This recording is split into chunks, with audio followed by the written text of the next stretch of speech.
Using Walmart Plus for gas at Exxon gas station. In today's video, I'm going to teach you how you guys can use Walmart Plus for the gas station. First, you have to do that. Simply, you have to go to the Walmart application, which is right here. And in the Walmart mobile application, you will see their homepage something look like this.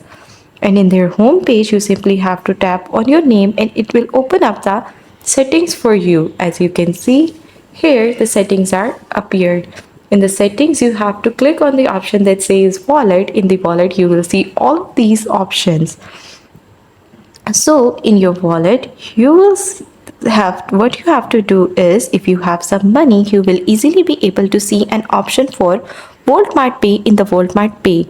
You have to open up by using the scanner, and afterward you just have to go to the screen, and in the gas station you have to select the option for paying the QR code, and then you have to scan the code right here. After the scanning, your payment will be done, and that's all. That's how you will be able to use Walmart Plus for gas at Exxon.